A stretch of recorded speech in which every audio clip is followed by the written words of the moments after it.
ሱስ እናቴን በቀስታ ወሰደብኝ። እዛ ውስጥ ዘፍቋት እየዘመረላት አልጋዋ ላይ አስተኛታል። የመንጋጋ ጥርሷ ሲወድቅ እዛው ገላዋን ታጠበችበት ባለችበት ቦታ ላይ ነበር ጥላው ሄደችው። ያኔ 7 ዓመቴ ነበረ እና ጥርሷን አንስቼው የክብሪት ካርቶን ውስጥ አስቀመጥኩላት። የጠፉ ማንነቶቿን አስቀምጥላት ነበረ ለዘላለሙ እንዳጠፋብኝ። አንድ ቀን ገጣጥመንን መልሳት ይሆናል። ቤታችን እኛ ላይ ሊፈርስ ያለ ቤት ነበረ። በዛ ውስጥ ቢሆንም ራሳችንን ለማሳደግ ጥረናል። ጣሪያው ያፈስ ነበረ እና የቤቱ ግድግዳዎች በስብሰዋል። ቢሆንም ቤታችን ነው። ጽዮን ቤት አርጋው ነበረ። እህቴ ጽዮን ነበረች እንደ እናት አሳደገችኝ። የበለዘው ጉልበቶቿ በጨርቅ ተጠቅልለው ቤት ያፈራው ምግብ ትሰራልኛለች። አስፈሪ ታሪኮችን ትነግረኝ ነበር ከመተኛቴ በፊት። ግን ብቻዬን መተኛት ፈርቼ እሷ አልጋው ውስጥ ገባ ምንም አትለኝም ነበር። ሳሎን ውስጥ ያለውን ሬዲዮ ድምጹን ከፍ አድርገን ዘፈን ከፍተን ባዶ እግራችን እንደንስ ነበር። ገላይን ስታጥበኝ መጀመሪያ ላይ ነበር እኔን የምታጥበኝ ውሃው ሰቀዘቅዝብኝ። ለሷ ውሃው ቢቀዘቅዝባትም ምንም አትልም። ጽዮን አባቷን ነበር የምትመስለው። እኔ ግን እሱን አላውቀውም። ግን እናታችንን ለመምሰል ትጥር ነበር። እሷን ብትመስል በደንብ የምትቀርባት ይመስላት ነበር። እኔ ደግሞ እናታችንን ነበር የምመስለው። ጸጉሬን አንድ ጊዜ ብቻ ብታሻሽልኝ ደስ ይለኝ ነበር። 18 ዓመት ሲሞላኝ ነበር ጥላን ሄደችው እና አልተመለሰችም። አልፎ አልፎ ስለሱ አስባለሁ። ከእናታችን ጋር መኖር የማይቻል ነገር እንደሆነ እና ብቻችንን እንደቀረን ያወቅነው ገና በለጋ ዕድሜያችን ነበር። ትንሽ የምትጠጣለት እንደ ፀሐይ ታበራ ነበር። ለሊት 9 ሰዓት ላይ ቀስቅሳን የምንወደው ምግብ ሰርታ ታበላ ነበር። አንዳንዴ የአየር ሁኔታው አሪፍ የሆነ ቀን ትምህርት ቤታችን ደውላ እንዳመመን ተናግራ ፍቃድ አስፈቅዳ ስንዞር እንውል ነበር። ብዙ የምትጠጣለት ከቤት ውጪ ነበር የምታመሸው። እንደውም አንዳንዴ ሳትመለስ 1-2 ቀን አልፍ ነበር። መቼ እንደሆነ በፍጹም አትነግረንም እንደዛ የምትጠጣው። የሆነ ቀን ላይ ስንነሳ ቤቱ ባዶ ሆኖ እናገኛለን። ግን በአንድ ብጣሽ ወረቀት ላይ እንደምትመጣ መልእክት ተጽፎ እናያለን። አንዳንዴ ወንዶችን ቤት ይዛት መጣ ነበር። ጠረጴዛችን በቢራ ጠርሙሶች በሲጋራ አመድ ይሞላ ነበር። ቤቱ በሲጋራ ጭስ እስከ ጣራው ድረስ ይታፈን ነበር። እዛ ውስጥ ደግሞ እሷ ጦዛለች።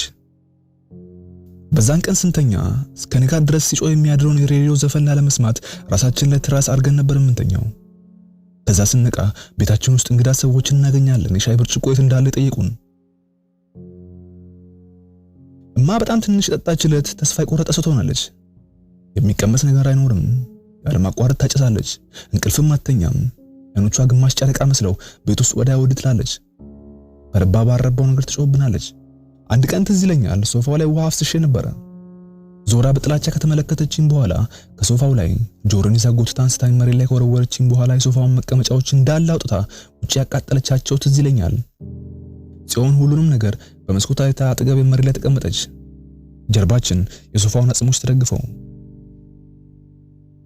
እማ በጣም ብዙ ስትጠጣ የሚያስጠላ ነገር ነው። በጣም እየጮኸች ነበር የምትስቀው በሁሉም ነገር እስክታለቅስ ድረስ። ምግብ እየበላንም እያለ ሲሆን በዛን ጊዜ ሙሉ በሙሉ ጸጥ ትላለች። አታወራም። ራሷን ማንም ሰው ወደማያገኛት ጥልቁ ክፍሏ ትቀብር ነበር። ሬዲዮ ሰማች፣ ቁጭ ብላ ታነጋ ነበር። በውስጧ የተለማመደችውን ጸሎት ይጸልየች። በ5 ዓመቴ እናቴ አልጋዋ ላይ ደርቃና ቀዝቅዛ አግኝቻት አልቅሼ ነበር። የምትነቃ አልመሰለኝም ነበር። እንባይን ጠርጋ እንቅልፍ ላይ እንደሆነች ትነግረኝ ነበር። ልክ ስነግረኝ እንደነበሩት ተረቶች። አብረን የማልጋ ላይ ተቀምጠን እስክትነቃ ድረስ እንጠብቅ ነበር። እያደግን ስንመጣ እኔ ነበርኩ ማን ከወደቀችበት መሬት ላይ ደጋግሜ ማንሳት። ጽዮን ደግሞ ታስተኛት ነበር። ጸጉሯን እያበጠረችላትና ከፊቷ ላይ ትውከቷን የጠረገችላት። እላዩ ላይ ከሽናች ደግሞ ልብሷንም ትቀይርላት ነበር። ያኔ እንደዚህ ሆኖ ሳያቸው ጽዮን እናት እንደነበረች አልጠራጠረም ነበር። ጥቅምት ውስጥ ነበር እና እኔ 13 ዓመቴና ጽዮን ደግሞ 16 ነበርን። ረቡዕ ምሽት ላይ እና እናታችን ካልተመለሰች 2 ቀን ሆኖታል። የዛን ቀን ጠዋት ላይ በሰው ስልክ ደውላለን ነበር። ባላዘነ ድምጿ ከአዳዲስ ጓደኞቿ ጋር ፈታ ዘና እያለች እንደሆነና ደህንነታችን ጠየቀችን። ልደትን እያከበርኩ እንደሆነ ስጠይቀኝ ነበር ስልኩን የዘጋሁባት። ከአንድ ቀን በፊት ነበር ልደቴ። ጽዮን ነበረች ብዙ ስጦታ ሰጠችኝ። ብሩን ከየት እንዳመጣች ግን አልጠየኳትም። ከጓደኛዋ ጋር አብረን ከተማው ውስጥ ስንዞር ኬክ ገዝታልኝ ሻማ አብርታልኝ ዘምራልኝ ነበር ያሳለፍነው። ባረጀችው ደካማዋ ኖኪያ ስልኳ ደብዛዛ ፎቶም ተነስቻለሁ ሻማውን ሳጠፋ። እየደጋገምኩኝ እናታችን እንዳትመለስ ስመኝ ነበር እዛው በቀረች እያልኩኝ። ግን እዛው ቀን ሮብ ምሽት ላይ እኔና ጽዮን ተዘጋግተን ነበር። በመካከላችን ንዴት ሰፍኗል። ይህ ነገር የጀመረው ጽዮን የሆነ ነገር አደማቅፏ ስትወርቅ ነበር። ሁለታችንም ከት ብለን ሳቅን። ጽዮን ቀና ስትል አንድ ጥርሷ ተሰብሮ አየው። ለአንሳት ጎንበስ ስል ነበር ትንፋሻው ልብ ያለብኝ። እጆቿን ወዲያው ለቀቋት። ተመልሳ ወድቃ ከመሬቱ ጋር ተጋጨች። ያቃስተች ቀና አለች። ፀጉሯን ከፊቷ ላይ ያነሳች። ትንፋሿ አረቄ ይል ነበር። እሷንም ማንሳት አልፈልግም። ደጋግማ ስትወርቅ ማየት አልችልም። ልክ እንደማትነሳ አውቄያለሁ። ትኩር ብዬ አየኋት። ፀጉሮቿ ተንጨባረው ነበር እና ማየት ቻልኩት እናታችንን ነበር። ከዛ ሮጥኩኝ። ከዛ ዕቃ ቤት ውስጥ ገብቼ ያሉትን የመጠጥ ጠርሙሶች በሙሉ እየከፈትኩ ሽንት ቤት ጨመርኳቸው። ጽዮን ትከሻዬን ልትይዝ ሞክራ ነበር፣ ግን ዞሬ ስገፋት የመጨረሻው ጠርሙስ ወድቆ ተሰበረ። ከላይ ከሰማይ የተበተኑትን ከዋክብቶች ሰብስበን ዕቃ ቤት የበተናቸው ነበር የሚመስሉት የተሰበሩት የጠርሙሱ ስብርባሪዎች ላይ መብራቱ ሲያበራ። ያን ያለቀስኩ። ጽዮን ተንበርካ ስብርባሪዎቹን ስትለቅም ሳያት አለቀስኩ። ጽዮን እኮ ናት ነገሮችን ለመጠገን ሁሉ ጊዜ የምትጥረው ጽዮን።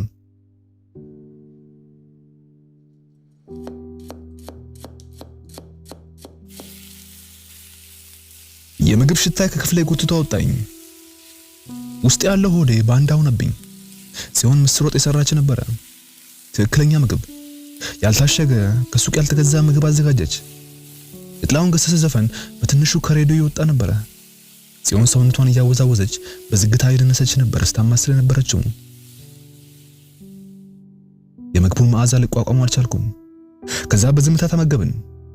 በጎረሱን ቁጥር ይቅር ስላት ነበር። እማ አራት ሰርታልን አታውቅም። አይደለም መስራት የምወደው ምግብ ምስር እንደሆነ እንኳን አታውቅም። ወይም ሳሰክር ቀጥ ብላ ማዕድ ፊት ተቀምጣ አታውቅም። ጽዮን እንደሷ አልነበረችም።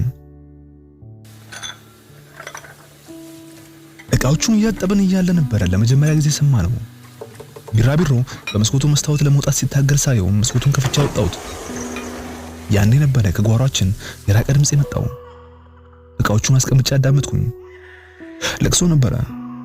ምናልባት የጎረቤታችን ሕፃን ልጅ ትሆን ይሆናል፣ ወይም ባለቤት የሌላት ያቺ ድመት ምግብ እየለመነች ይሆናል ብዬ አሰብኩኝ። ሁሉ ጊዜ እኛ ቤት ከመጣች የሆነ ምግብ ለመገባት ፈልግ ነበር፣ ግን ጽዮን ትከለክለኛለች። አንዴ መመገብ ከጀመርክ መቼም አያቆሙም ትለኝ ነበር። አሁን ሳስበው ስለ ድመቶች አልነበረም ያን የተናገረችው።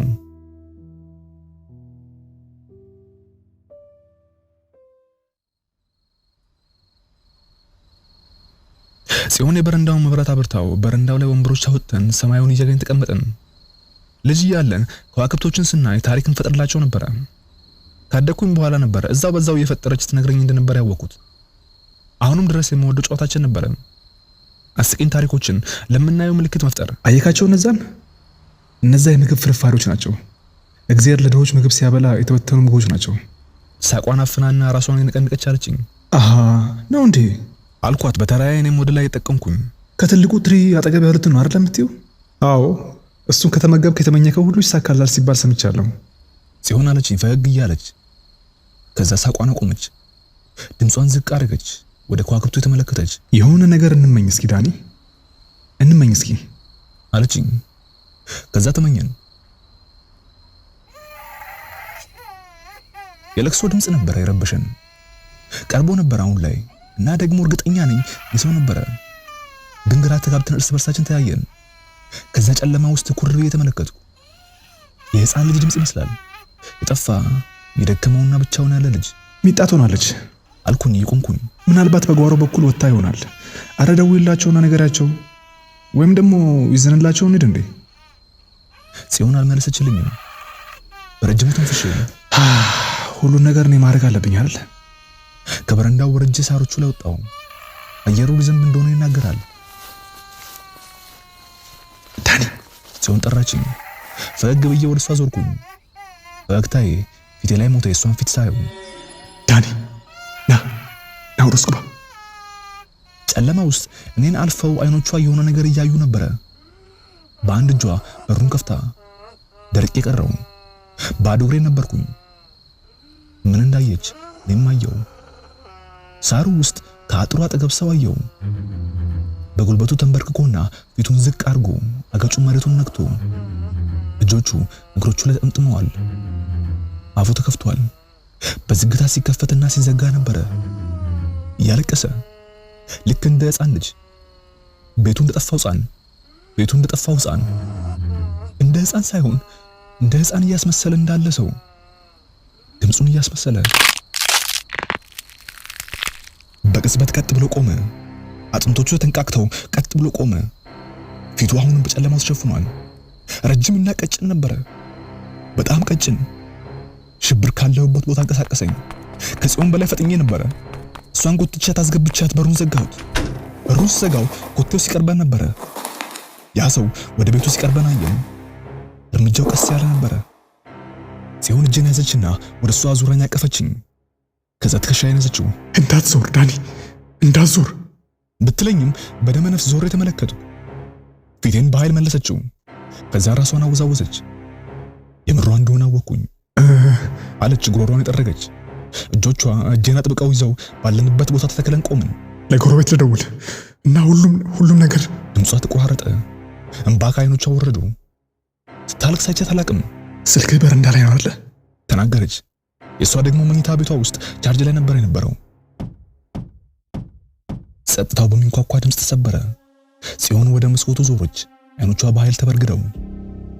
የሆነ ሰው መስታወቱን በግንባሩ በቀስታ እየደጋገመ ሲመታው ነበረ። ምቱ መፍጠን ጀመረ። በፍጥነት በኃይል ግንባሩ የመስኮቱን መስታወት በኃይል ከመምታቱ የተነሳ ሙሉ ግድግዳው ሲንገበገብ ነበረ። ከዛ ጸጥ አለ። ጽዮንን አሁን ማየት እንደምችል ጠይቃት ስል ነበር ጮችው። ከዛ በመቀጠል መስኮቱ በኃይል ከተመታ በኋላ ተሰበረ። ጓሯችን ያለው ሰው መስኮቱን በፊቱ በኃይል ከመምታቱ የተነሳ ሰብሮታል። ሁለታችንም እኩል ሮጥን።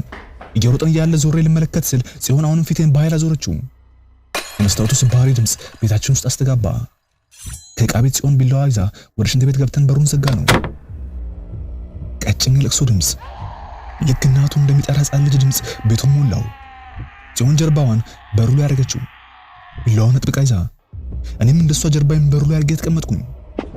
ቀስ ያለ ኮቴ ቤት ውስጥ ሰማን። ያ ለቅሶ የሹፈት አይነት ሆነ፣ እንደ ሳቅ አይነት ድምፅ። ለቅሶ፣ ከዛ ደግሞ ሳቅ። የመጀመሪያው ክፍል መኝታ ቤቴ ነበረ እና በሩ ሲበረገድ ሰማን። እኛን እየፈለገን ነው። ምንድነው አየሽው? ንገረኝ እስኪ ምንድነው አየሽው? ጠየቅኳት። እንባዎችን መቆጣጠር አቅቶኝ። ከመሬት ላይ ተነስታ እጆቿን በሩ ላይ ደቅና ቆመች። ሁለተኛው ክፍል በር ሲበረገድ የማ ክፍል። ቀጣዩ በር ሽንት ቤቱ በር ነበረ። ጽዮን ከመሬቱ ላይ አንስታኝ ቢላዋን ሰጠችኝ። ራሴን እያወዛወዝኩኝ መልሼ ወደ እሷ ገፋሁት። ጽዮን ገፍታኝ ቢላዋን እጆቿ ውስጥ አስቀመጠችው። በኃይል ቢላዋን ከመያዙ ተነሳ ሳታውቀው እየደማ ነበር አውራጣቷ። ተቀበልኳት። የሆነ ነገር የእናታችንን ክፍል ከሽንት ቤቱ ጋር የሚያገናኘው ግድግዳ መታው። ከዛ የሚያደንቅ ጩኸት። ትንፋሽን ዋጥ አድርጌ ጸጥ አልኩኝ። ከክፍሌ ስልኬ ላመጣ ነው። እሺ። ራሴን አወዛወዝኩ እየተቃወምኳት። ጽዮን በእጆቿ አፌን ያዘች። ደሟን ቀመስኩት። ስማኝ፣ ስልኬን ወስጄ ለጎረቤት መደወል አለብኝ። ከዛ ሁሉም ነገር ሰላም ይሆናል። ድጋሜ ራሴን አወዛወዝኩ። ያለን አማራጭ ያ ብቻ ነው። ሲሄድ በሩን ዝጋውና ለማንም እንዳትከፍት፣ ለኔም ቢሆን እንዳትከፍት ቃል ግባልኝ። አፌ እንደተያዘ ራሴን አወዛወዝኩ። ቃል ግባልኝ ዳኒ አለችኝ። የሆነ ነገር ሲሰበር ሰማን የማ ክፍል ውስጥ። ከዛ አፌን ለቀቀችና በሩን ከፍታ በቀስታ ወጣች። በእግሮቿ ጣቶች በዝግታ እየሄደች ከዓይኔ ተሰወረች። ከዛ በሩን ዘጋሁት። የሆነ ነገር ከእማ ክፍል ሲወጣ ሰማሁ። ከዛ ጩኸት። በመቀጠል የሽንት ቤቱ በር እጀታ ወደ ላይ ወደ ታች በኃይል ሲታገላየው። በኃይል ከመነቃነቁ የተነሳ አንዱ ብሎን ወደቀ። ብሎኑም የተንከባለለ ወደ እኔ ሲመጣ አየው። ከዛ ጸጥታ። ጀርባዬን በሩ ላይ ለጥፌ ተቀመጥኩኝ። በእጆቼ ቢላውን ጨብጬ በሱ ፋንታ የጽዮንን እጅ በያዝኩኝ ብዬ ተመኘው። ጸጥታው ቀጥሏል። እኔና ሳምባዬ ሽንት ቤቱን በትንፋሽ ብቻ እየሞላን ተቀመጥን። ዳኒ። ከበሩ ጀርባ ድምፅ መጣ። ደነገጥኩኝ። ውዴ ምን እያረክ ነው? እማ ተናገርኩ። እማ ያንቺ ነሽ እንዴ? ጠየቅኩ። እጆቼን እግሮቼ ላይ ጠቅልዬ ተቀምጬ። ማሬ ችግር የለም እኮ በሩን ክፈተው፣ ችግር የለውም። እጀታው ድጋሚ ተንቀሳቀሰ። አስገባኝ፣ ችግር የለም ካለች በኋላ በሩ መታችው። ውዴ በጣም ይቅርታ፣ እሺ ልደትን ስላላከበርኩልህ በጣም ይቅርታ፣ መጥፎ እናት ስለሆንኩ እባክህ። ድምጿ ወደ ለቅሶ ተቀየረ። ይቅር በለኝ ልጄ፣ እባክህ ክፈትልኝ። አይኖችን አጥብቄ ከደንኳቸው። በጣም ያዘነች ትመስላለች።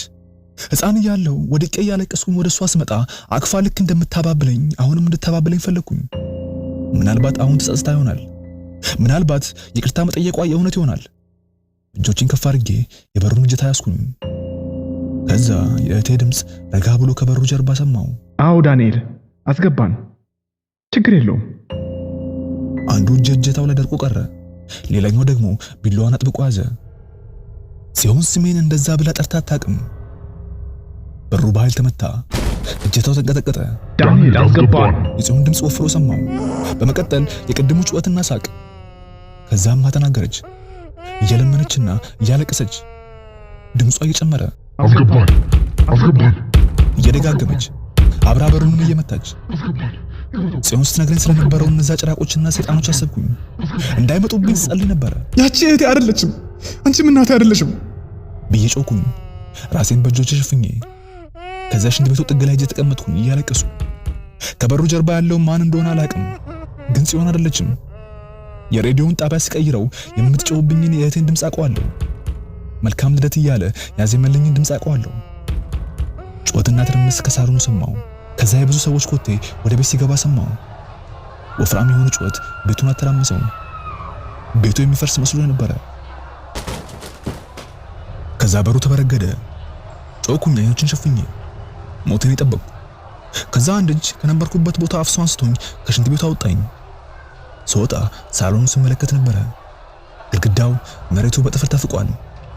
ትራሶች ተቀዳደው ውስጡ ያሉት ስፖንጆች መሬቱን ሸፍነውታል።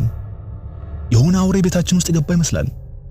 ከቤታችን ውጪ ብዙ ሰዎች ተሰብስበው ነበረ። መሃላቸው ላይ ጽዮን ቆማለች። ከያዘኝ ሰውዬ ወርጄ ወደ እሷ ሮጥኩኝ፣ አቀፍኳት። ከዛ በኋላ ነበረ ከአንዱ የጎረቤታችን መኪና ውስጥ ያን ጮት የሰማሁት። ጽዮን በቀስታ ጭንቅላቴን አዞረችው። ከዛ በሐዘን ስሜት ፈገግ ብላ ሳያት ነበረ ማን እንደሆነ ያወቅኩት። ለካ ምንም ሰይጣን አልነበረም፣ አውሬም አልነበረም ቤታችንን ያተራመሰው። እማ ነበረች። በመጠጥና በእጾች ታውራ ነበረ። እነዛን 2 ቀናቶች በዛ መልኩ ነበረ ያሳለፈችው። እና በመጨረሻ ጭንቅላቷ ውስጥ የሆነ ነገር ተሰበረ። አሁን ላይ ምንም ብናረጋት ልንጠግናት አንችልም።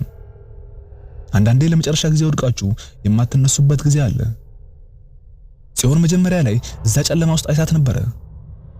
ለዛ ነበር እኔ እንዳላያት ተፈልገችው። ከዓይኖቿ ደም የተንጠባጠበ፣ ክንዶቿ በጥቋቁር ምልክቶች ተሸፍነው። ቤት ከገባች በኋላ እነዛን እኔ ደፋዋቸውን መጠጦች ስትፈልግ ነበረ፣ ግን አላገኘችም። ከዛ ሽንት ቤት የደበቀችውን ፈልጋ ነበር የመጣችው። እኔን አልነበረም የፈለገችው፣ ውስጥ የደበቀችውን መጠጥ እንጂ። በጣም ከመጦዟ የተነሳ የጽዮንን ድምፅ በስርዓት ታስመስልም ነበረ። ለካ ትክክለኞቹ ጭራቆች በህይወት እያላችሁ የሚገሏችሁ ናቸው። በጠርሙስ መልክ፣ በመርፌ መልክ ወይም ካልጋችሁ እንዳትነሱ በሚያደርጓችሁ ብዙ ምክንያቶች መልክ ነው የሚመጡት። አንዳንድ ትክክለኞቹ ጭራቆች እናንተን በጣም የሚወዷችሁ ይመስላችኋል፣ ግን እነሱን ማስገባት የእናንተ ፍቃድ ነው።